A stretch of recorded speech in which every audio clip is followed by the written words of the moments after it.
There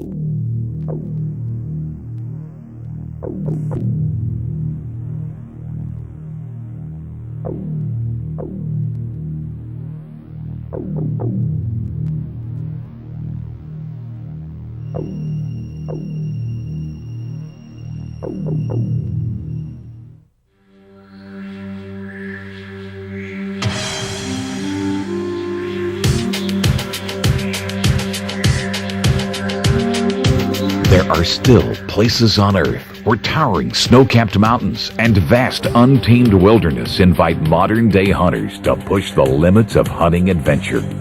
Most hunters only dream of visiting such places, and those who have gone dream only of going back.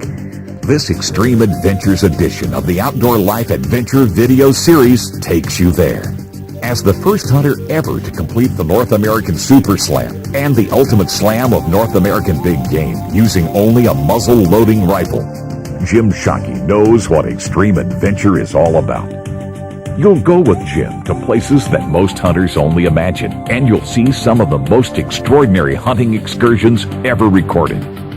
Extreme adventure often means long, treacherous hikes, physically demanding climbs, brutal temperatures, and incredible patience.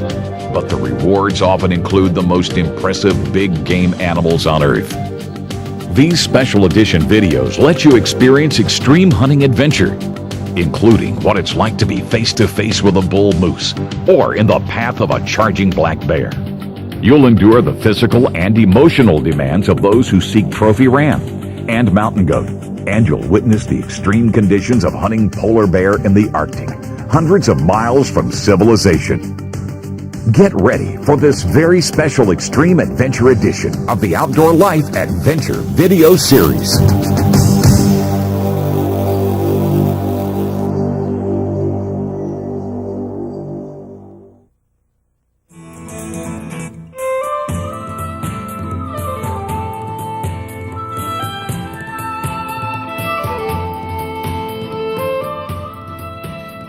Hi, I'm Jim Shockey, and welcome to Hunting Adventures.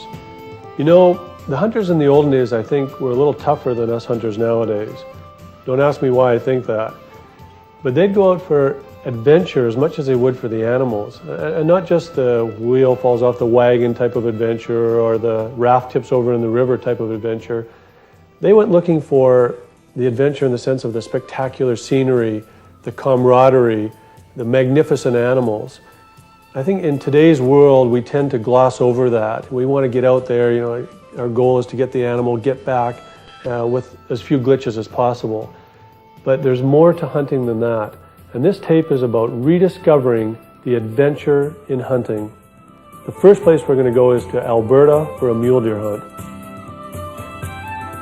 Then we're going to go to Saskatchewan for some cold whitetail hunting. Every hunter dreams of taking a giant black bear. We're going to British Columbia to do just that. Sheep hunting is a once-in-a-lifetime experience for most of us. We've got some great sheep hunts from up in the Northwest Territories and the Yukon. Then we'll take you out after moose and caribou, the biggest of the antlered big game. Speaking of big, we've got 2 bison hunts on this video. The first is a bison hunt up in northern British Columbia for plains bison. The second is the first ever woods bison hunt held in the Yukon territories. And if you're really looking for adventure, Alaskan brown bear hunting will give you all the adventure you can possibly handle. Really big mule deer, like this mule deer, are getting harder to find in North America. You might find one like this in Colorado. That's historically been a great place for mule deer. Utah is coming on strong. The deserts of Old Mexico, they've got some really wide mule deer. But this particular one, I picked this shed up in Alberta. And Alberta is one of the few places where you can still find a buck of this caliber. Kirk Sharp runs a great operation called Wild Rose Whitetails. His motto is pure adrenaline, and that describes Kirk to a T. He told me he had some good mule deer in his territory, and I'm not above chasing mule deer. I'm a whitetail fan to begin with, but a good mule deer, I've always wanted to find one. I wanted also to try some techniques that I knew worked on whitetails, and the few times I've hunted mule deer has worked fairly well. There's a lot of hunters will tell you that you can't rattle in a big mule deer buck, and that was a theory that I wanted to test. In the years that I've been rattling whitetails, I've rattled in some mule deer. I mean, I didn't have a tag for them, but boy, I've rattled in some big ones. And I wanted to try that in Kirk's territory. When I got out there, the weather was unseasonably warm. I was slapping mosquitoes, and this is the beginning of November. Unheard of in that country. And I didn't know what would happen. I mean, would the bucks be rutting? Would we be able to rattle them? And would we even see a big buck? Kirk assured me we would, and we did. We saw some decent bucks in the first couple days. I tried my rattling. We rattled in some small ones, watched them fight right in front of us. It was beautiful to watch. And we rattled in a couple of whitetails too, good whitetails.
One of Kirk's whitetail hunters told me about a huge mule deer he saw one morning.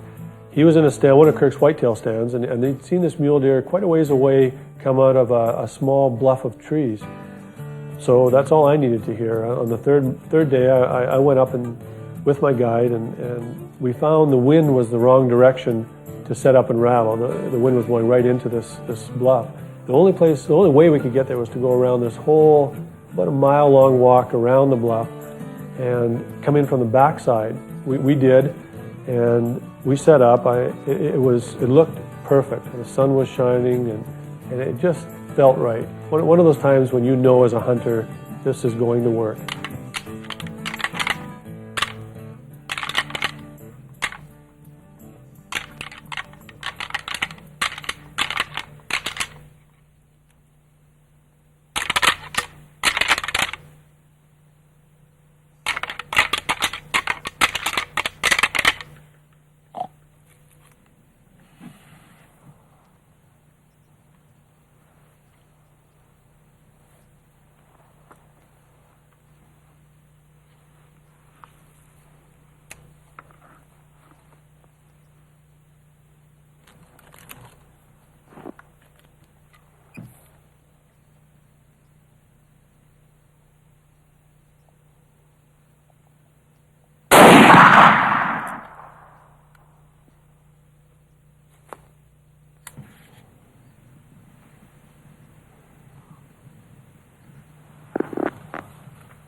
if I wouldn't have squeezed the trigger when I did, he would have come right into us, probably within 20 yards.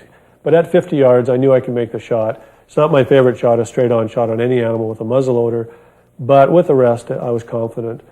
And it was a good shot. The Barnes X bullet did what it was supposed to, and he ran maybe 50 yards before tipping over. Oh my goodness. I'm no mule deer hunter, but I think I might start to become one. What a rack on these things. Boy, oh boy, oh boy. He'll be in the 160s, 170, I'm sure. Huge bodied buck too. That was, when he came out, his neck, I mean, I don't often get too excited when there's a big buck in front of me, but I'll tell you what, this is as exciting as I've had a hunt in a long time. He's starting to go a little non-typical. He's got a little bit of a fork inside the fork here. Grew one brow tine, but not on the other side, not a mate. Boy, he's got to be probably 24 inches right off the top of his head. Amazing, amazing, spectacular. When he came out, his huge, thick neck, that was, I mean, I was just about dropped my rifle right there.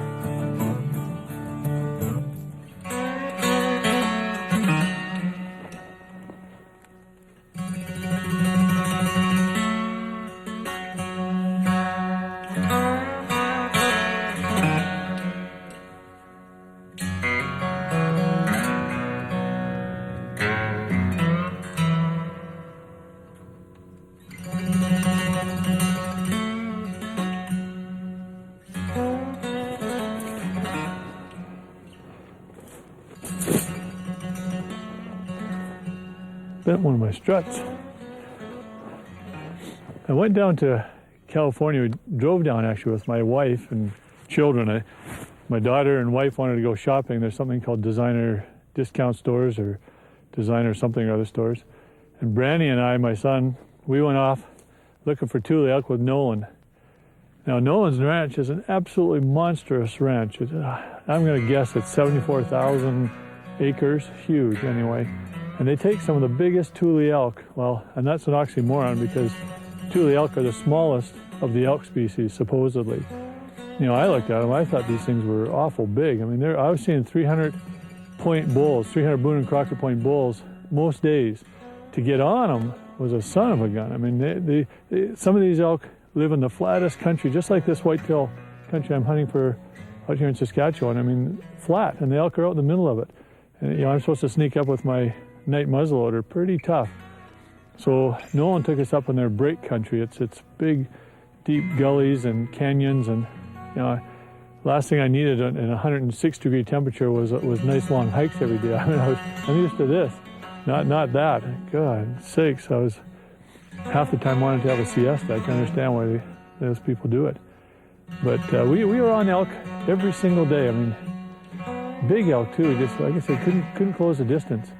My son, the whole time I'm elk hunting, he's looking for tarantulas, and they're all over the darn place. These things are these big, ugly, hairy spiders and rattlesnakes too. There's rattlesnakes down there.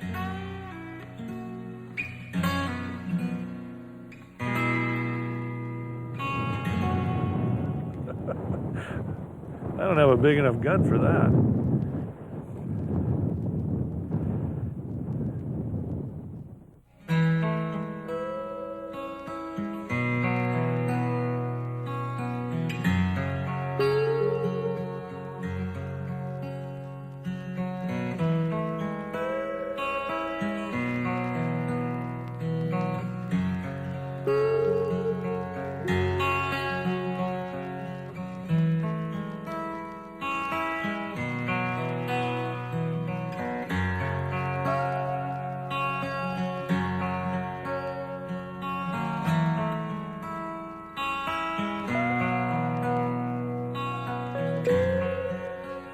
We've been hunting for 3 days now on the Twizzleman Ranch with Nolan here, and seen some big bulls, but nothing quite like this. This is what we're looking for, I assume. Yeah, this is. It's got the crowning like a full-grown mature Tule elk. Mature Tule elk, and they will crown once they get to about 8 years old. They'll start crowning. Crown means past this dagger point right here. Right. Everything above there. Everything up there is a crown point, and then they'll start webbing too. Okay, and you get these get huge palmated, circumferences. right? And you get good circumferences. Wow, what a beauty. This one's, he's 42 inches wide, 42-inch main beams, probably 300, what do you Probably figure, 305? close to 305. Unbelievable. Well, if you know where this guy's brother lived. Kids are okay too. Kids. We can get his Yeah, well, kids. take I a mean, kid to you. Anything you can find that looks like this, I'll be happy with. A Thule elk is the smallest of the elk species. They're heavier antlered elk, and they crown on the top of their antlers. That's the biggest difference on their antlers. Body size, they're smaller than a Roosevelt, obviously, and smaller than a Rocky Mountain elk. And they live, really, there's only one herd of them lives down in Central California. They weren't even recognized as a big game species until a few years ago, when the numbers, they got high enough that they could allow a sport hunt. The very first day out, we found a big 5x5 elk. Now, I'm not as picky as Nolan. Nolan felt 5x5. He didn't want me to shoot a 5x5. We wanted at least a 6x6, 7x7, something crowned. But I would have been happy with a 5x5. And sure enough, while we're watching this 5x5 down there, in comes a 6x6, an even bigger one, and steals all the 5x5's cows, and off they go. He went over the ridge and gone. We never saw him again. We watched him go up one ridge, actually, and over the next one. Never saw him again on the whole entire hunt. We kept hunting him for about 3 or 4 days, and I was sitting up on a ridge and noticed a different 6x6 coming down the ridge with, I think, 3 or 4 cows. And he was, again, even bigger than the 6x6 we'd been chasing after. So we set up on him, we watched where he bedded, we came in from above, and the son of a gun, while we were stalking, did the elk thing and moved another 300, 400 yards off to the side. So we're going downhill on him. Suddenly, here he is off to our right, and even with us and staring at us. I mean, we were cooked at that point. So next day we came out again. In fact, this was been about the 4th day by then, 5th day, and came around a corner in the morning, and there's that same bull elk following his cows into the heavy timber. So we figured, well, we're going to go look at him, and we started working our way down the ridge, bump into a big drop tine, 5x5 with a drop tine, a great, beautiful, non-typical bull. And we looked at him, and we had the 6x6 right over here. Yeah, should we? And we decided not to. Spotted another bull on this other side bank. So we look at him with the spy scope, real nice 6x6. And at that point, he was in a good stockable position. The bigger one was off on this side down the hill. This one was in a good stockable position. So I figured last day, let's give it a shot. I had more days in the hunt, but I didn't have more days in my marriage if I didn't go and do some shopping and beach stuff that you do down in California. So we went down, stalked on this bull that where he'd been bedded, came right above him within 80 yards. I could see him, his outline down in the alders down there. I'm going to sit and get it ready.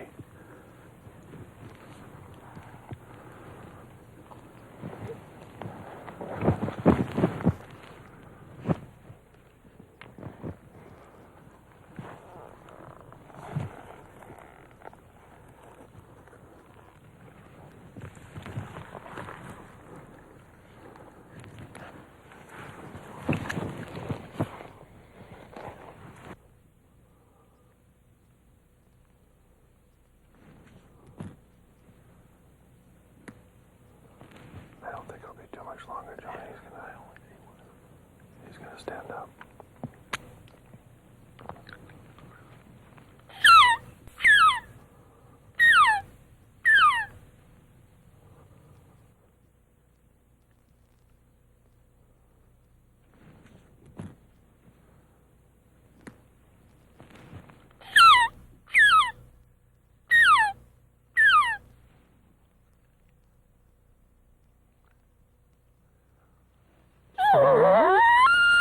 No.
broadside there.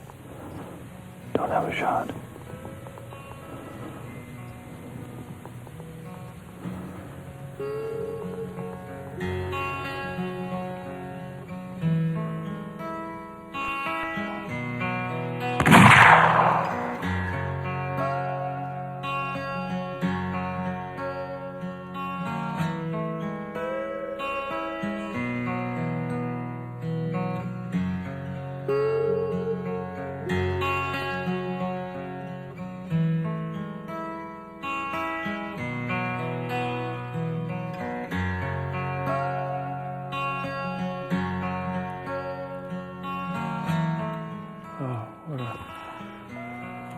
What a beautiful animal.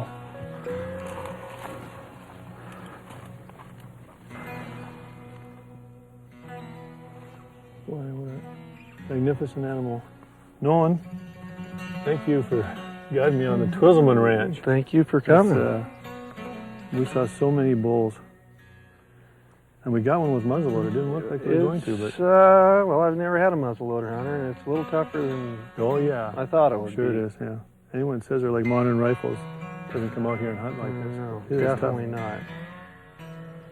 Well, the fun part? You have to get him out of here. Yeah, do I? Okay. Here, I'll just bend over. You load him up on my back, and I'll crawl up Okay. there. Or just put him on my arm and tell me when he's on. I won't look. After that, I drove all the way back to British Columbia to pick up the last 4 days of the mule deer season there and pick up Brett Thorpe, who was going to act as my cameraman for my Saskatchewan whitetail hunt. I didn't get a mule deer in British Columbia. That ended my mule deer hunting for the year, but was really looking forward to the Saskatchewan hunt. Brett and I hit Saskatchewan about the middle of November, which is my favorite time to start hunting whitetail there. We were headed for a hunting spot that I've been hunting there for years and taken some great bucks. In fact, within 200 yards of where we decided to set up, I've taken 2 gigantic bucks in the last 3 years. I had a good idea there'd be another buck in that area working that same pine ridge. Best whitetail hunter I ever met was a fellow named Pete Manziak, old Pete. And he told me once when I was whining about hunting the bush, he said, Jimmy, the bush is like a bald man's head. It didn't make any sense to me back then, but then 2 years later I was watching, I think it was a movie, Bridges of Madison County. Clint Eastwood cried in it. So I was bored. And here there's a big bald head in front of me, and I started looking. It's all filled with ridges and bumps and gullies. Now that's what I found here. There's a great pine ridge behind me. Classic big buck territory. I'm not positive there's a big buck there, but I'll bet any money there is. I'm willing to bet my next couple of days of sitting that there is. We set up a blind. I set myself a little closer with my muzzleloader, and Brett was up and more to the left with his rifle. The deal was Brett would have first shot unless Deerzilla came out. I mean, I did qualify that in that sense. If the buck of my dreams came out that I'd been hunting, that was part of our deal. I mean, hunters work out whichever way they can. And I really didn't want to shoot a deer right off the bat. I'm looking for the adventure, and so was Brett. He was going to be running the camera, so he had first crack, really. And we weren't sitting there for maybe an hour in the evening when the most awful racket came from this pine ridge. There's a big, deep willow swamp back in this ridge, and there are branches breaking, cracking, crashing. I mean, it sounded like there was a herd of moose coming towards us. And Brett, we had hand signals, you know, you always set them up, and Brett's going like this, and I'm going like this, and he's going like, moose, is this a moose? And I'm saying, I don't think so, I think it's a buck. But we weren't sure. Then the sound died. We didn't hear anything. So we sat there, and all of a sudden I saw this buck coming through. I was a little different angle than Brett with the camera, and I saw the buck working his way through the heavy willows, just busting trees, and Brett, he couldn't see the buck from where he was. So he didn't turn the camera on. He thought maybe this is a moose coming out, and I'm signaling. We made a signal that, you know, when I saw this buck, if I knew what size, if it was a good shooter, because I've been in that country, I knew the deer better. Brett's very experienced in Ontario and British Columbia, but the Saskatchewan deer, they have big bodies, and it was easier for me to judge. I was closer, so we had this signal. I'd hold up my hand when if it was a buck that Brett should be shooting, and I've got my hand up, and I'm waiting for the shot, thinking he's videoing this whole thing, and there's no shot. So I turn around, and Brett's still sitting there, and I'm going like this, signaling, trying to get his attention. He sees me and then looks down, and right about then the buck came out. Now, the buck stopped, and I'm looking back and I'm signaling like this, and the buck's wide open. He actually saw me signaling, and he's looking at me. Meanwhile, which is good in a sense, because it allowed Brett to hit the camera button and set up his gun and make an absolutely incredible shot.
Went down in one shot, and it's really, really exciting, man. You just come in and stop, look at the decoys, and here he is right here. Oh, really nice 4x4. Yeah, he's down. Oh, what a buck. What a nice buck. Oh, he's missing the one brow tine. What a nice buck. Oh, man. Makes sitting around. We sat here all day yesterday and all day today. Jim and I built our blinds and did lots of scouting, saw lots of rubs all through here, and we just knew if we put in our time that one would show up, and here he is. Got ourselves a really nice 4x4. Every fall I hunt with my dad. This particular fall, I called him up because Brett and I saw one buck 3 times in a row at different stands, and we videoed him. Brett was going bananas at me, like, why aren't you shooting this deer? And I should have been shooting, and in retrospect now, sitting here, knowing how big it was, I should have been shooting. But I called my dad up and said, listen, we've got this big buck, why don't you come up? Now, he's a meat hunter from way back. So for him, a deer is a deer is a deer, but I wanted to see this big, maybe there's a chance this big buck would come back out.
The last time I took my dad muzzleloader hunting for deer was actually pretty funny.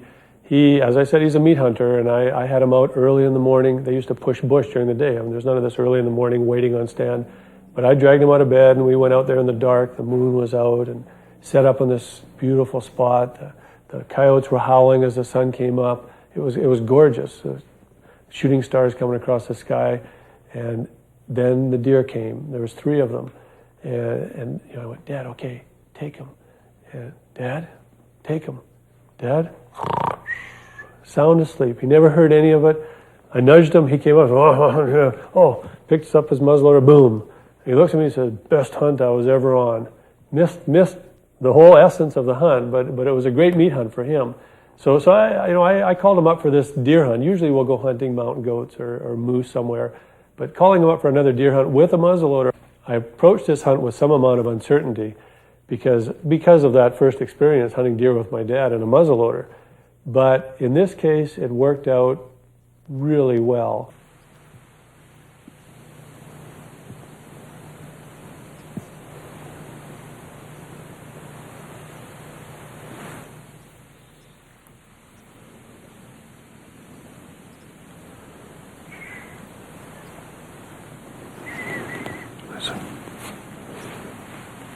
Somewhere over here. Don't move. I can hear. Slowly. Don't move down. I need you to take this. Don't move. Don't move, Brett. Don't move, Brett. Okay. That's it. Get yourself in position. Don't make any, while he's walking, you gotta get in position. You won't be able to move once he's out in the open. Remember the 3 inches slow at this distance. Wait till he comes. Wait till he comes. Don't move at all. Wait till he comes wide open. Wait till he's wide. Don't shoot yet. Just wait.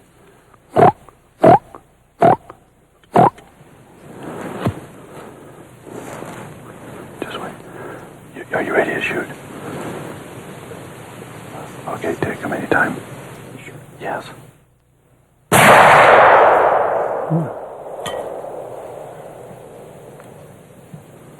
I've heard that with the new digital cameras, you can actually capture the bullet flying through the air, or at least the shock wave of a big rifle bullet traveling a long distance through the air, and I've seen that. But in this case, the sun was just right, and when that big copper Barnes X bullet, very reflective, flew through the air, you can actually see the slug traveling through the air and hitting the deer. I've never seen anything like it on video. It's the most amazing thing. But there was no doubt that it was a perfect shot. I think you missed him clean. Where did you hold? No, not over his back. No. Oh. About he's down, I think. About this much lower than you wanted? Should be dead. He's only 80 yards. Didn't look like he hit though.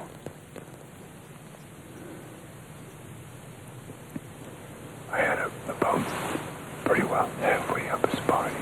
Yeah, and right behind the arm there. Oh, then he should be dead in a tornado. Look at all the signs. Look at this. None of this was here the other day.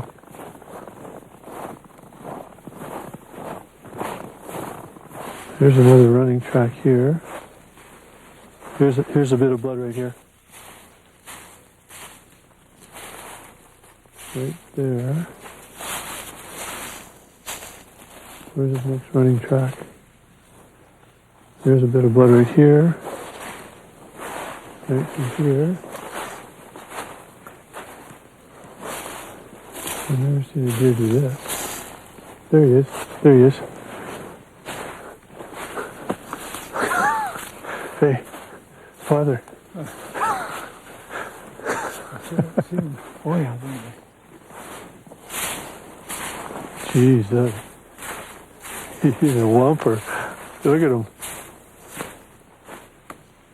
Thank goodness we graduated out of that meat hunting, eh? We're trophy hunters now, right? No, I don't know.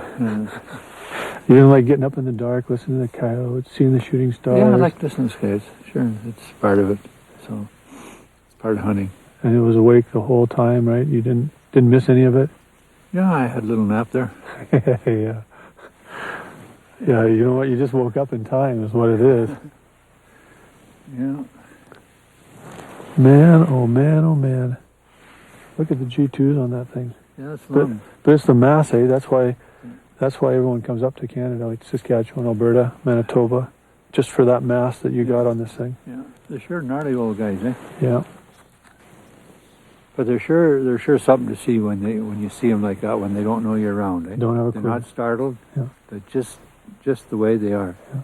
And see, they don't run either. When they're so sure of their senses that when you make a noise, they don't run. No. Like a lot of people think, oh, as soon as you make a noise, no. When they're sure of their senses going along in their world, and you make a noise, they stop and look. And they'll look, I don't care how big a buck or where it is, they'll stop and look. If you're there and and you've been quiet for a couple hours. Well, I'm proud of you. So, Father, Well, thanks for the great bringing hunt. me on the trip, Jim. And you're welcome for turning this guy down yesterday. Yeah. Your son, the dope. Yeah. But that's okay. I'm going to be smarter about it next year when it even looks like it's got antlers. I'm shooting. No more of this saving them.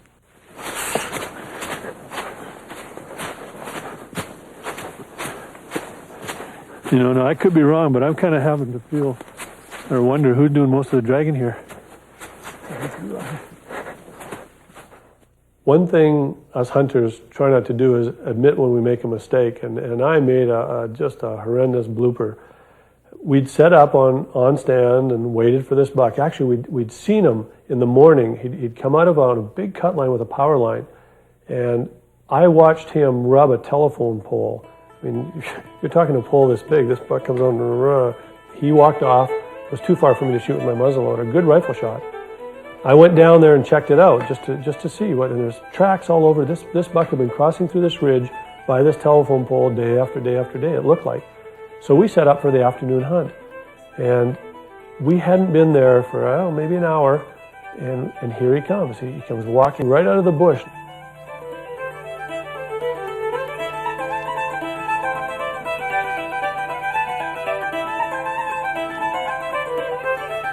The camera view was different than my view. From where I was a little bit lower. I was actually looking through the willows, but it was obvious this buck was a Boone and Crockett contender.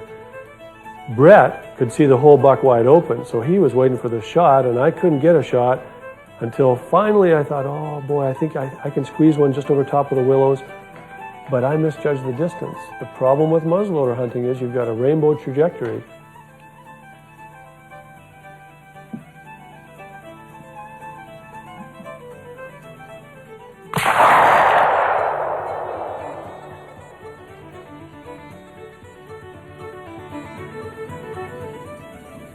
I think I just missed the biggest buck I've ever seen in my life. I'd range finded him at 130 yards from where I was sitting, or that spot 130 yards, and I didn't range find it. I found here's my bullet where it's getting into the snow. I had to have shot just underneath him. It's about 160, and I'd be down below him on that distance because I just held right on. I checked for tracks. There's not a drop of blood, not a bit of hair. Oh, how can I do that? That's the bad news. The good news is I'm still hunting.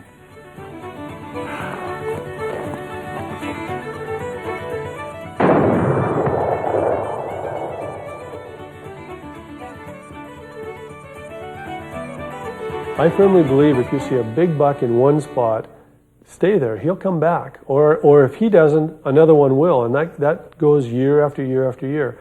So it was pretty tough to drag me away from that spot where I'd missed that big buck. It was several days later. In fact, it was almost a week later. We were sitting there, and out comes a beautiful wide 5x5, a huge buck. Not as big as the bucks I've taken in the area, but again, the adventure was so great. It was in the same spot. It was just a real nice buck.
Nice buck.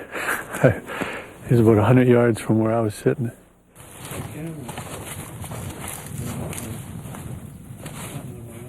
Man, oh man, is he ever wide. That was the first thing I noticed when he came up along the ridge. Holy smokes. Now that is a wide buck. He's got at least, oh boy, he's over probably 22 inside anyway, 24 outside. Busted G4. Must be a pretty old buck. Beautiful. My cousin Guy Shockey is a man's man. This guy flew F-18s in our Air Force. He's got a master's in political science. He's a Renaissance man. And he's a tremendous hunter. Him and I guide together in the spring for bears, and I know how good a hunter he is. We also hunt together in the fall for moose, and I mean, this guy's built like a bull, and the reason I bring him along is because you can load him up with a moose and off he goes. But to repay him for helping out in the spring, I called him up and said, hey, come on out. I know where there's some good bucks, we're seeing some good ones, and maybe you can get a good white-tailed deer. I'll even help you judge the deer. Oops, that was his first mistake. He ran into a bit of a scheduling problem because he was going to get married before the end of the season, and we're in the last week of the season, but priorities are priorities, and he showed up. I had the spot picked out. It was the same spot that I'd taken my buck in, only this time we set up a little further away to get a better angle in case a buck did come out in the same area.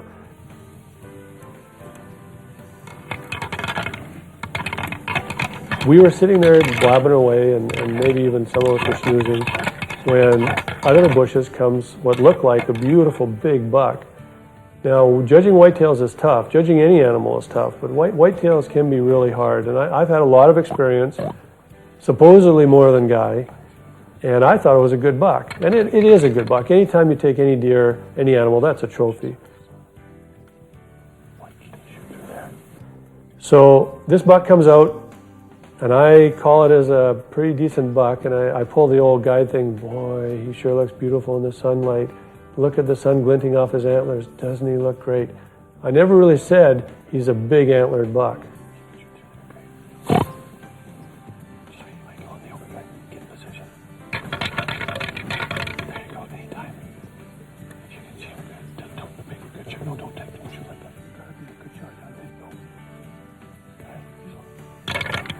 Take him if you can. It's a good shot.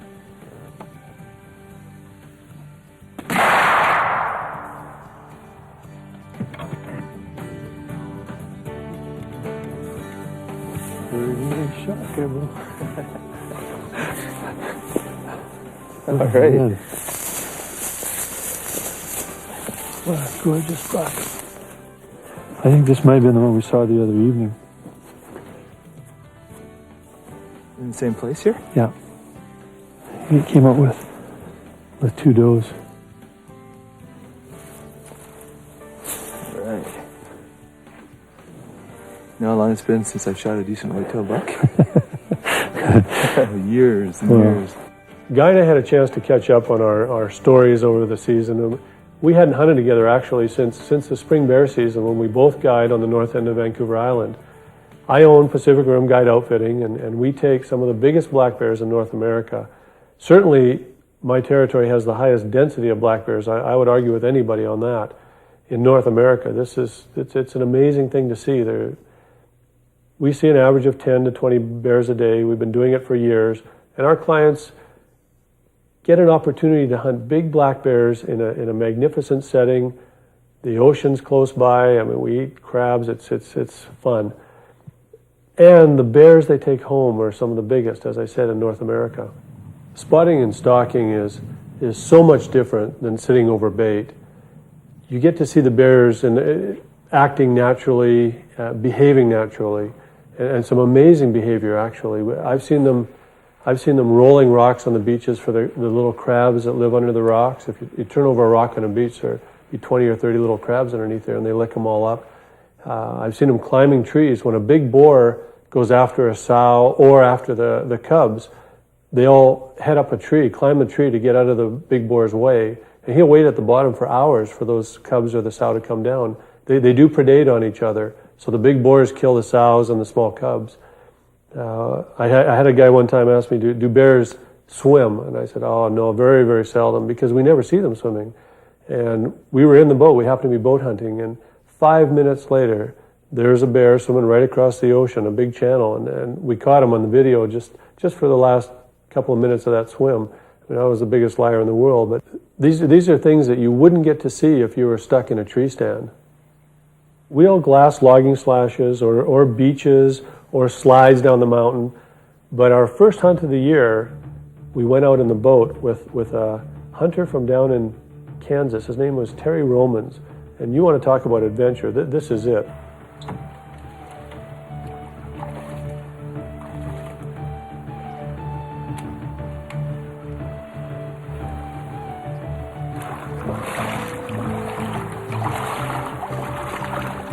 We decided to walk, anticipate that a bear would come out. So we actually got out of the boat and were headed towards where these bears come out when Terry actually, in fact, saw the bear before his guy and pointed it out. Now, it only took a glance to know that this bear is one of those true gigantic bears that you see, a few times during the season, but there's no judging.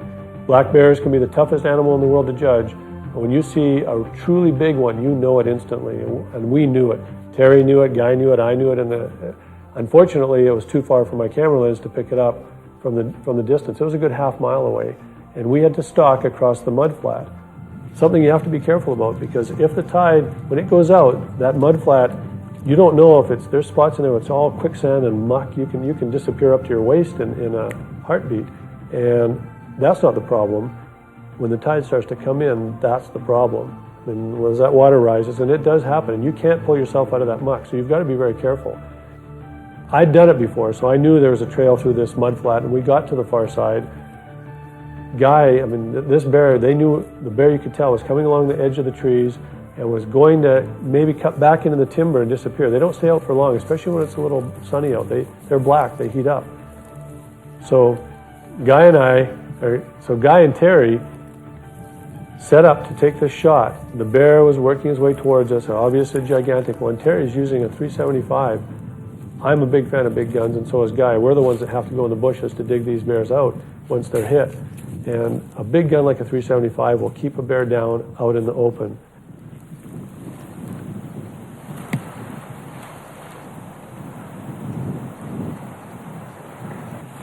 Guy, get your head down.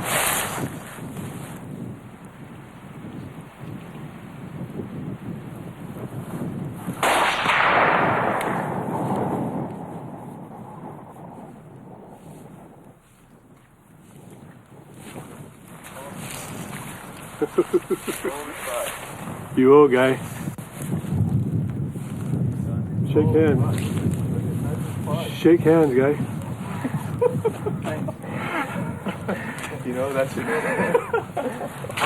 Oh man, he's a monster.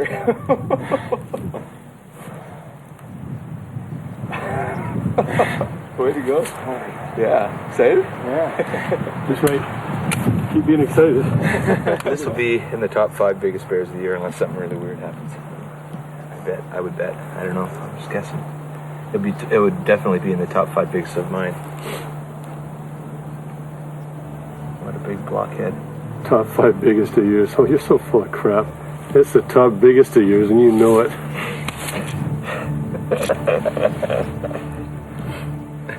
Terry's bear was later scored at 20 8/16. A giant bear, and body size that was as big as most grizzly bears get, over 7 foot, probably 7'6". Now, a lot of people would tell you that a black bear isn't as dangerous as a grizzly bear, and I can tell you from my experience, which is more than most people's, that they can be. When you get bears that are not hunted, they can be as aggressive as any grizzly bear. They're not afraid of human beings. And we try and get close because, number one, we have a lot of bow hunters, and number two, the best way to judge a bear is to get close to it. The closer you are, the more accurately you can tell if it's an old bear, one that you want to take.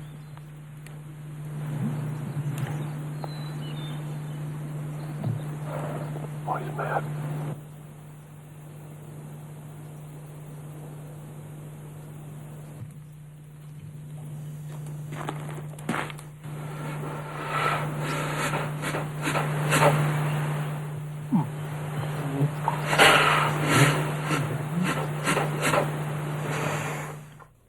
Grant and Lance Nations are two young men that came up to hunt bears with me, and we saw the first bear, it was Grant's turn to actually hunt, on a grassy road. We call them grassy roads when they've been reseeded back to grass by the forestry companies.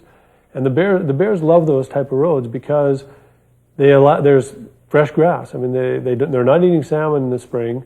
They're not eating berries. The berries aren't out yet, but the grass is fresh, protein-rich grass, and with clover mixed in, is growing everywhere along these seeded roads. So the bears come out to feed on these roads, and we obviously hunt them along these roads. Now you've got two choices when you see a bear on one of those high mountainsides. I mean, they can be 2 miles away. You can come up through the slash at them, which you don't want to do. Take my word for it. I learned the hard way over the years. Or you can make a big, long, looping stalk around the backside and up along the road from wherever that road hits the main line. And it can take hours. I mean, it's a long walk, and you still have to come back off with this bear too, and all the meat. So this is what we did. These two young guys, I mean, I knew I could load them up with the meat and the hide. They're a lot tougher than I was. They're still young. And we saw this big bear, obviously a big bear, working this grassy road.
We decided to make the long stalk on the bear, and it worked out really well. We managed to get ourselves within 80 yards of it.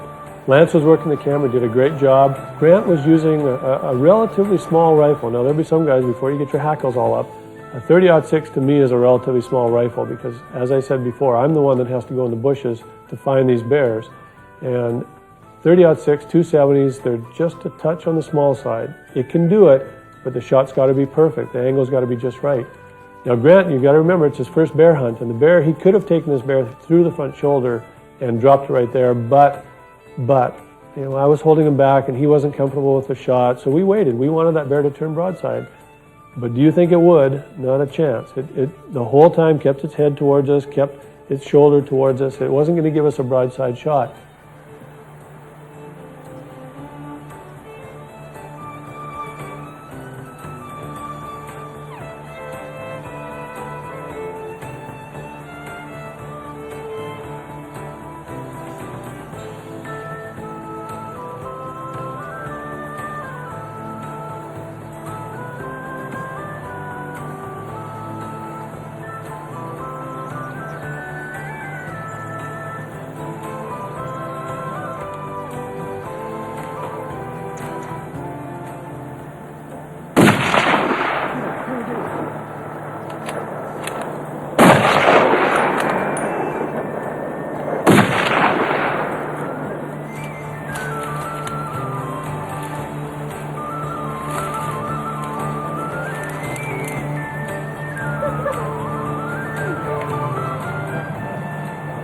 It's a big bear.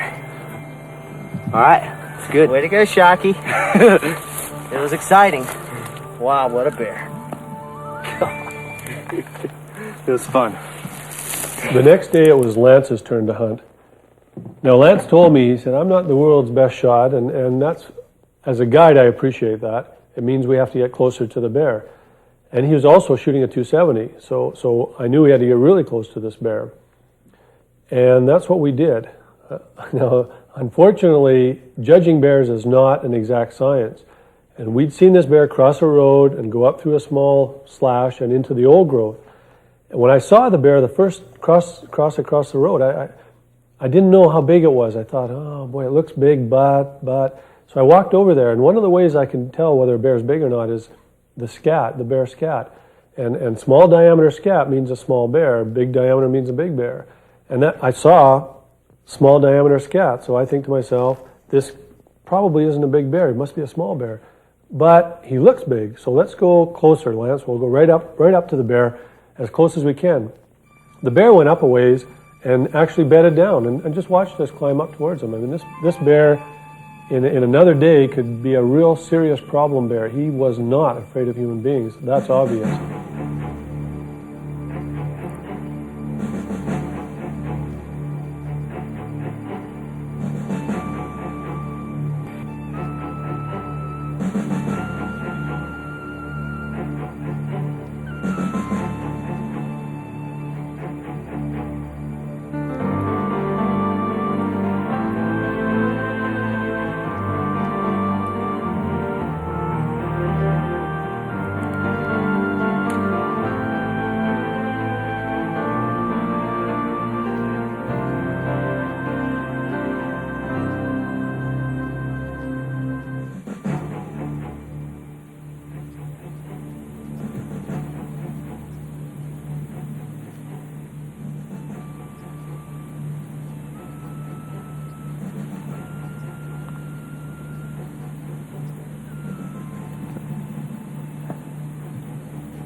So we work our way closer and closer and closer. Lance at this point, he says to me, I think we're close enough. And he's probably right, because if something goes haywire, we're not going to have much time. Now, I'm still not sure, and I don't want Lance to shoot a young bear or a female bear. We don't do that in our territory. The old, mature boars are the ones we take. So I said, you stay here, Lance. I'm going to work my way even a little bit closer again. I went closer. I'm trying to see this bear. I can't see much of him. So I pick up a couple of rocks and actually throw him up there to try and get him to stand up. He doesn't, but when I'm picking up the rock, I notice some scat that this is a big bear. So you actually see me look, and I say, we got to take this bear quick. Now I've decided, absolutely, I know this is a big bear. The pieces of the puzzle come together.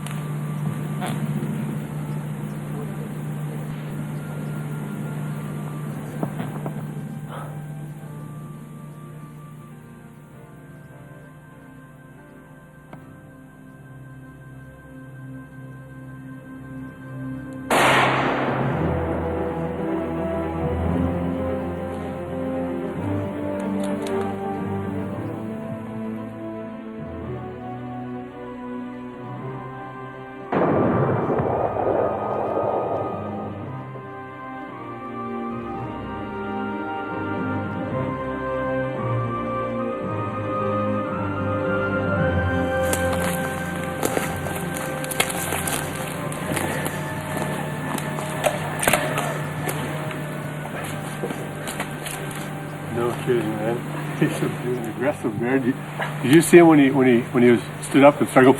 Yeah. That was You on think your I'll make the video? If he held it steady, yeah, you were damn right. Did you see us in the frame when he shot too? I could see the bear and the frame and y'all in the frame. When you shot, and then the bear come running right down towards Yep. you. I just had a hammer, eh? Now that's adventure. That's the kind of adventure that as a guide I can do without. It's also the kind that gives me gray hairs and makes me look older than my 24 years of age that I am. But thankfully, guiding isn't always about dangerous adventure like that. Guiding is a lot of times just being there with the hunter. You're not pulling the trigger, but you're there enjoying the hunt with the hunter. And speaking of guides, I've had one guide that was a great hunter himself, is Marty Thomas. And he sent in some footage. He guides in the Yukon in the fall. He guides for me in the spring, in the Yukon in the fall, and he sent in some super footage of caribou hunting and moose hunting and a Dall sheep hunt you just have to see. Now, sheep hunting, especially Dall sheep hunting, is a hunt unto itself. It's got its own special set of demands. You have to be in great shape. These mountains, I mean, there isn't a mountain made that's easy to climb. And a lot of people tell you mountains are mental. Yeah, right. You have to start training for a sheep hunt 5-6 months ahead of time. Run 5 miles, throw 40 pounds on your back and run the 5 miles again and then go have breakfast and then do it again. I mean, by that time, after 6 months, you'll be in good shape. And the scenery is unbelievable. A sheep hunt is a once-in-a-lifetime experience. Everyone should try and get out there. And Dall sheep is probably the most affordable of all the sheep hunting you can do. We've got 4 rams now. 12.45. We got 2 real good ones. 2 good ones, 1 stone, and another smaller Dall. Can't even see the stone sheep. He's laying to the left. So we're just going to keep our fingers crossed. Right in the back of the basin. Could be hard to approach him. Making our stalk on our rams. We're still at least 1,000 or more yards away. And what we might try and do is cross straight towards him, get up behind these bluffs over to the right.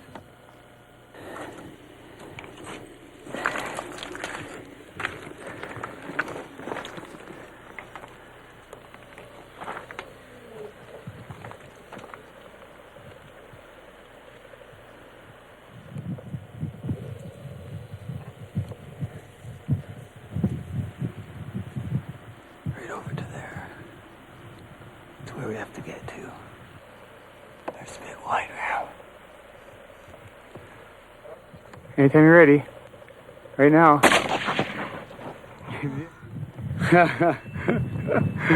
Oh, beauty, beauty. I like that shot. Very good. Okay, let's just sit down and be quiet until the other ones get out of here.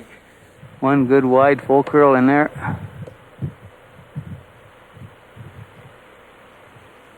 And they seen us first. But lucky the other one was down below him. Oh, it's a good day, eh? Yeah, good job. Hell of a job, eh? Yep. Real nice ram. Yep. Swing them horns around a little bit. Beauty. It's about 8 years old, we believe. 7.5 or 8.5, we're not sure. Say 8. And just tips right out. 9-year guide for Pete Jensen. And just telling the boys at breakfast this morning that I've never broken 40 inches on a ram. And we thought this guy was, maybe 38 max. Put the tape on him, and we got 41.25 inch ram. Let me show you how long them horns are. That's how long they are around the outside curl. Judging sheep is a unique challenge. It's different than judging white-tailed deer, for instance. When you're dealing with anything circular, like the horn curls around, it can look big if it curls up over the nose. A lot of guys think, well, that's a full curl ram, that's a big ram. But that doesn't necessarily mean it's the biggest ram. The really big, high-scoring rams come deep below their jowl and up over their nose, hopefully around in a flare out to the side if you get as big as the world's record stone sheep, the Chadwick ram. But generally, a really deep, heavy ram that comes up to his nose might go 40 inches, might go 41 inches, whereas a tight curl, a ram that, when you look at it from the side, you couldn't put your fist through the hole in between in the circle. You want one that you can put a basketball through that hole. That's a big, long, you get all kinds of inches of antler or horn growth as you go around the outside of that curl when it's got a space in the center of it big enough for a basketball. The magic number for a sheep, for most sheep hunters, is 40 inches. If you get a ram that's got 40-inch horns around the outside curl, that's a tremendous ram. That's like hitting a 350-yard drive in a golf game or hitting a grand slam. That 40-inch ram is pretty special. And Marty's hunter to get a 41-inch ram, that's a great, great trophy. Now, not all the rams up in Marty's area have the biggest bases in the world, so they don't score necessarily as high as rams, say, in the Chugach range up in Alaska.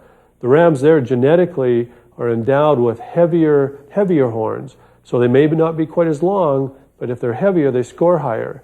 And I've got a couple friends that guide up there, Rod and Rob from R&R Outfitters. I actually hunted with Rod and Rob up in the Alaska Peninsula, actually on Unimak Island for brown bear. You'll see that later on. And they guide in the Chugach range. Now the Chugach Doll sheep tag, the governor's tag, went for over $200,000, and they actually guided the fellow that bought that tag. And the rams that they guide to are spectacular for their heavy bases. Very, very impressive rams.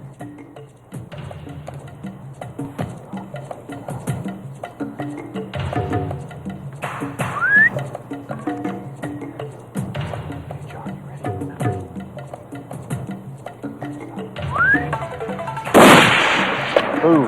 I saw him terrified. You might have hit him high. Okay, he's the furthest one away. Okay, he's the furthest one. Yeah, he's hurt. All right, got him. Good job. All right, first all sheep. First one. My name is Stu Stone. I'm from Salem, Oregon, and I bumped into Rod and Rob down at the Fanage show this year in Reno at the convention. I'd put in for the Chugach a couple years ago with them and hadn't drawn, and was lucky enough this year to draw. I had a couple other trips planned and was out of town when the permit notice came. Rod called me the day I got home and informed me that I'd drawn a permit and wanted to know if I could still make it up with only 3 weeks to get ready. And I said, of course. What do I have to do to get ready? And he said, well, just start running and don't stop till you get here. Suggested I buy a pair of these great hiking boots, which I did, and they've become priceless. We came in a couple days early, set up camp, started watching the sheep from down below, trying to get a pattern on what they were doing. Came up and hunted them hard opening day and laid on the ridge patiently all day in the wind and fairly cold. Didn't get close enough to them that day, but today things worked out. My first doll sheep, 40.5 inches. We talked earlier about guiding and some of the adventures we get to experience when we're guiding and the excitement we get to share with the hunter. But sometimes what we end up sharing is frustration. When a hunter, you've done everything you can as a guide to get the hunter close to the animal, and the hunter, for some reason, is ill-prepared to make the shot. Normally they don't practice enough, or they're not ready for the odd type of shots, odd angles that you might get, especially on a sheep hunt. When you're in the mountains, you're going to be shooting up or down. Most guys don't realize when you're shooting down on an animal, you aim below them. And when you're shooting up at an animal at a severe uphill angle, where do you think you aim? You don't aim over top of them, you aim underneath them again, just as if you're shooting down. Most guys don't realize, and they shoot over top of these animals time after time. You're shooting high.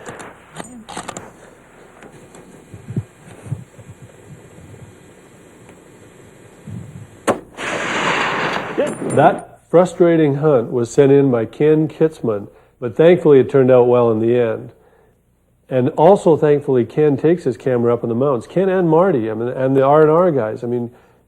Just carrying a camera up in the mountains, it's hard enough to carry your own carcass up there, let alone carrying a camera. But thank goodness they do, because we get to share the adventure then without having to put all the sweat and blood and tears out there. And they also carry their cameras, again, thankfully, on their moose and their caribou hunts. We borrowed a little bit of the footage they sent in just to show you some of those hunts.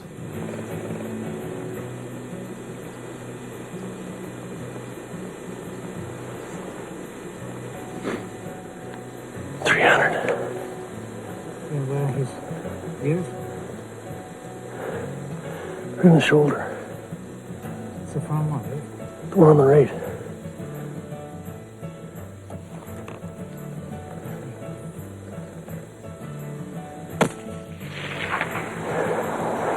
You got him. Good shot. Just keep an eye on him. You got a caribou. Yeah, shoulder. You got him in the shoulder, right? You're aiming for the shoulder, right? Yeah. Yeah, good shot.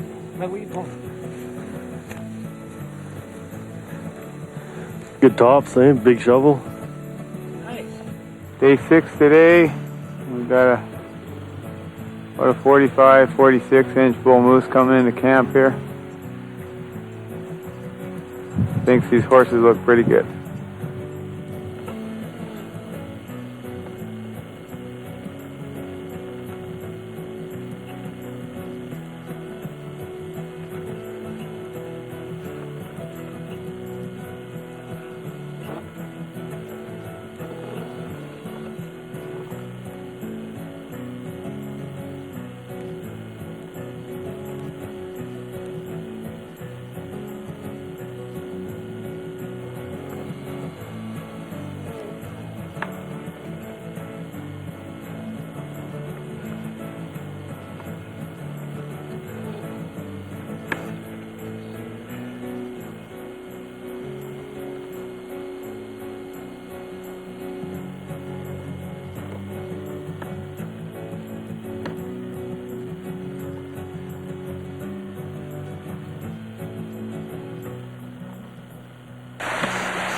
Look at that, eh, guy? Thumbs up. Yeah, finally, eh? It was a long stalk, eh? We've been with him for over 2 hours. It'll come be bigger than this in at least North America. All 1,800 pounds of them. No. These Yeah. are bigger animals. Man, we got so close to them so many times, that's much more exciting than a rifle. Yeah. Yeah.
Another one.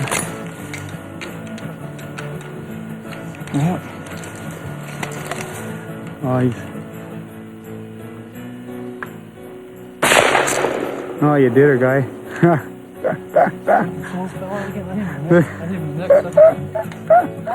Hey, buddy.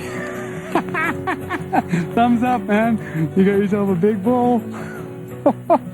He's over prime, we figure, because he's got a small brow palm over here and he's real wavy up top.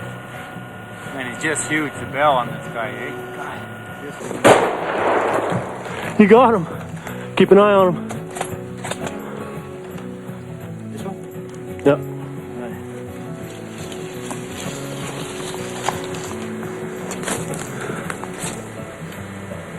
Where's that? The taller one's up here.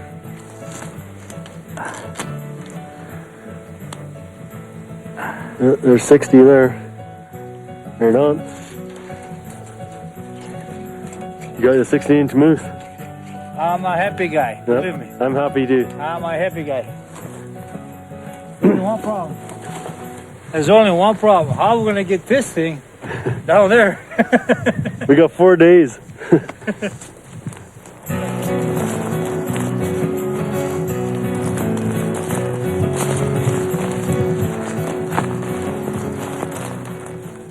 moose are big and they're impressive, but I think bison are the biggest North American big game animal. They're so massive in their front end. I mean, gee whiz, they stand 7 feet at the shoulder. I don't think there's anything bigger. We don't have any rhinoceros as far as I know, or elephants. I haven't seen one anyway. There's a lot of ranches that raise bison in the lower 48. Those are plains bison, and you can get a tag there and go hunting for these bison, but they're fenced in. They're not free-ranging. They might be huge ranches, but they're still fenced in. There's only 2 places down in the States, I think Custer National Park and somewhere in Utah, that you can actually hunt free-range bison. But in Canada, you can hunt in northern British Columbia, and you can hunt in the Northwest Territories for woods bison, and in the Yukon. We'll show you that hunt later. But first off, we're going to go up to northern British Columbia with Sean Lingle. Sean is a good friend of mine. He's guided for me over the years. Started guiding before I did, actually. I guess in a way I guided for him to begin with.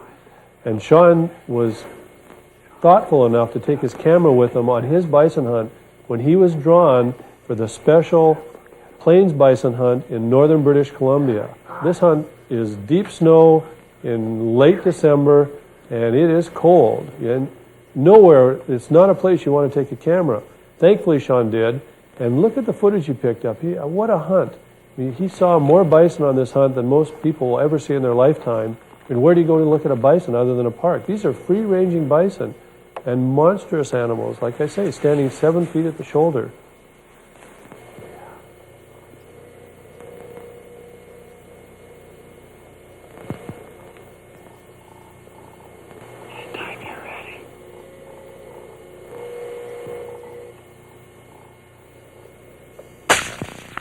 There he goes. Sean Lingle, famous hunter. I know exactly how Sean felt when he walked up to that bison. They are huge. I know that because I happened to be on the very first woods bison hunt ever offered in the Yukon Territories. I was fortunate enough to purchase the tag at a Safari Club International banquet and was allowed to go in to the Yukon Territories and hunt these bison that had never been hunted before. It was an amazing experience. I mean, the very first day of the hunt, we found these 3 big bulls together. We saw them with our binoculars from way up high on a mountain.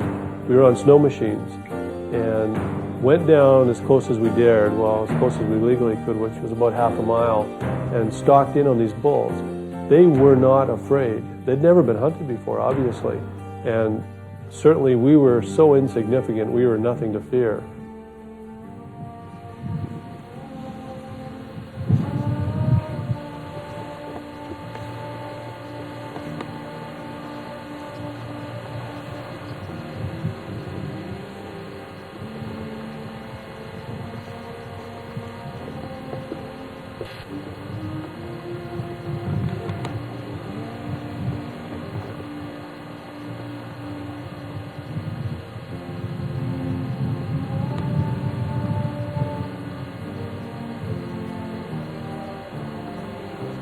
We got within about 50 yards. The 2 smaller bulls, we thought they were smaller anyway, they walked off into the bush. The oldest one, the one I decided I wanted, he stayed put. And then I was faced with the same decision as Sean was faced with. Where do you aim at this massive animal? They're so big, and I'm using a muzzle loader. I mean, Sean at least had a rifle. I've got 1 shot at this thing, or as it turns out, maybe a couple shots. But I had to make a decision, somewhere quartering away behind the shoulder and try and get a shot into the lungs.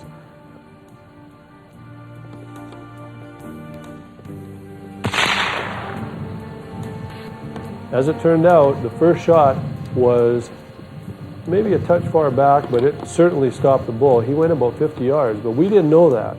We just saw him disappear in the heavy timber, and Tim Mervyn climbed to the top of a tree to see if the bull would walk out on the other side of this big swamp. The 2 smaller ones did, but mine didn't, so we knew he was in there. We stalked in looking for him, followed his tracks, gave him about 15 minutes, and what do you know if the bull still isn't standing in there? Now, my first shot was in the lungs, so I had to pick another shot through the willows and brush and just try and get another one into the boiler room.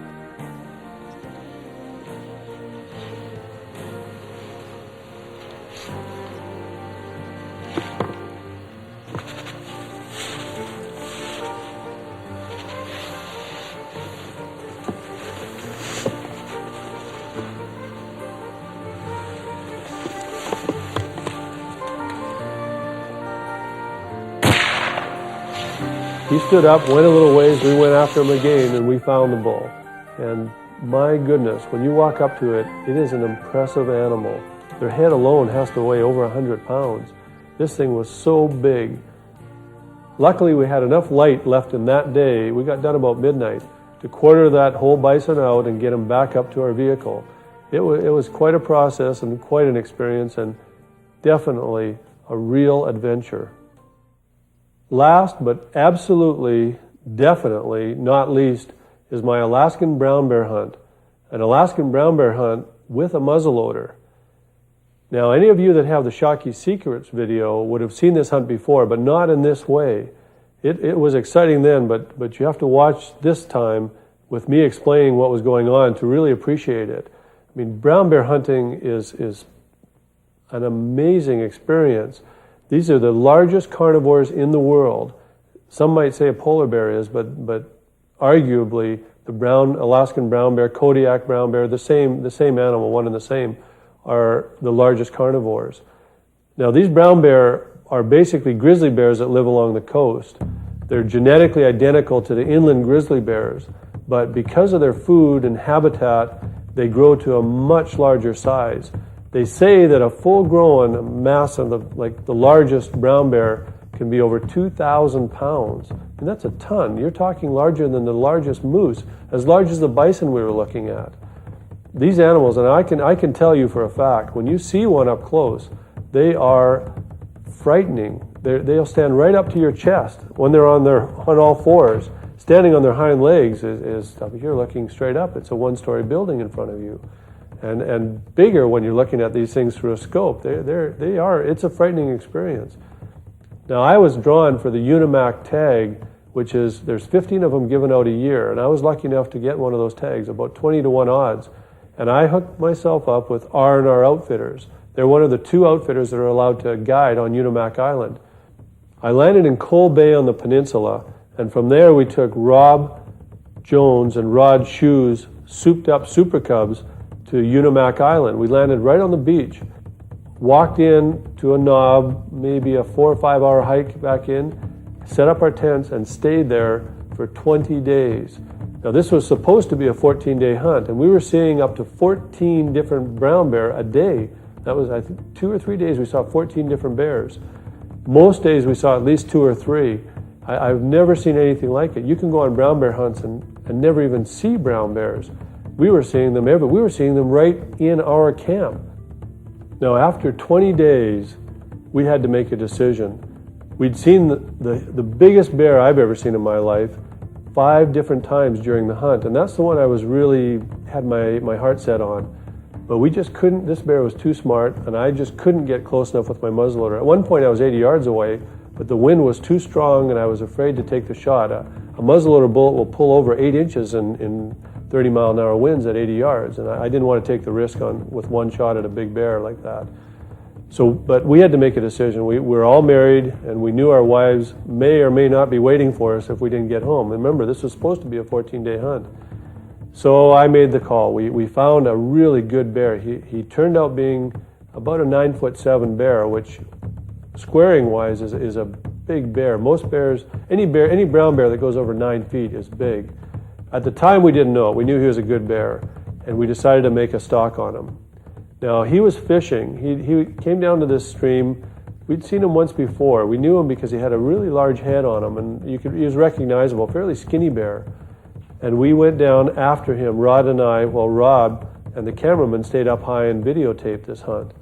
As we got closer, we tested the wind. I wanted to make sure the wind was going the right direction, and kept a patch of mountain alder or willow bush between us. So the bear actually looks from up above like we should be able to see each other, but in fact, we could only catch glimpses of this bear as he fished. Now, we knew he was busy. He wasn't going anywhere, but what we were worried about was 2 things, the wind swirling or him filling himself up on salmon. I mean, he caught 3 salmon while we were stalking him, and we thought, well, he might get back in the bushes. We'll never get a crack at him. Luckily for us, the bear was still hungry, and he stayed there long enough for us to get within 30 yards. Now, at one point, when this bear came towards us, we could see him coming through the willows, but there was no shot with a muzzleloader. You want to talk about exciting. And my heart was pounding. Rod's probably was too, but he's carrying a 375, so maybe not quite as hard as mine was pounding. This bull, and then the bear stood up in the stream, and at that point I thought, oh, it's all over, he's going to see us. But he didn't notice us. He was concentrating on his salmon. He started walking away, and I edged over out in the open to be able to get a crack at him. Right, it looks like I could have shot, but in fact, he always had his elbow covering his lung area, and I have one shot with this muzzleloader. I didn't want to mess this up. I wanted one good shot.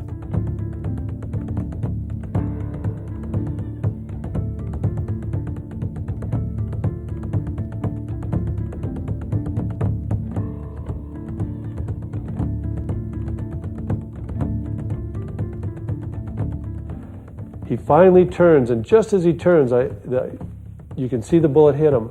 Now that bullet, believe it or not, I dug right out of this bear's heart. It went right through up to the heart, but didn't do hardly any damage. It had enough energy to get there, but they're so big. He jumped in the bushes and came right back out within 30 seconds. But that 30 seconds, I had enough time to reload. I had my fast loaders with me. I poured the powder down. My hands were shaking. Thank goodness Rod was there to calm me down, but I managed to get the bullet in, get a cap on. When he stepped out for the second time to see what was bothering him, I was ready, and I put a second bullet through his lungs. Now, they have such slow metabolism. This is where, with a muzzleloader, I'm not going to recommend it. I mean, I did it. I will never do it again. At least I don't believe I will. I did it, like I say, one time, but seeing how long it took for this bear to actually expire was dangerous. If he decided to come towards us or knew where we were, when he came back out, he was looking to see what had hurt him. And he couldn't see us, luckily. Now, we followed the bear. He actually went probably 300 yards with one bullet in his heart, one in his lungs, and finally stopped right down along the edge of the stream. And that's when we walked up to him and managed to finish him off. But you want to talk about exciting. Actually, when I finish him off, you'll see me running. I'm trying to get around behind Rod. I don't have any bullets left. Obviously, I'm shooting a muzzleloader. Rod's got a 375 to save if we get ourselves in real trouble. So I'm trying to run backwards, and he's trying to back up too. So it was actually, I mean, it's funny now looking at it. Then it wasn't funny.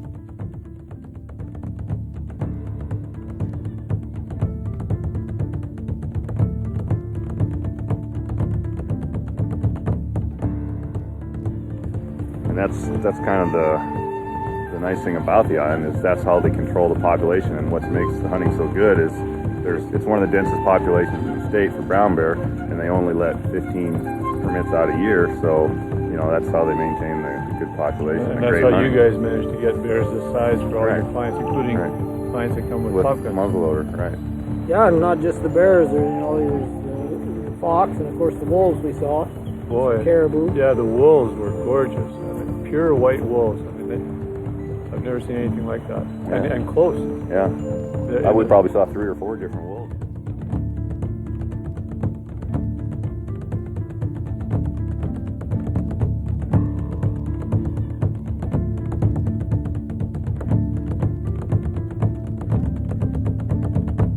Hunting isn't only about chasing after animals up in the mountains or in the woods.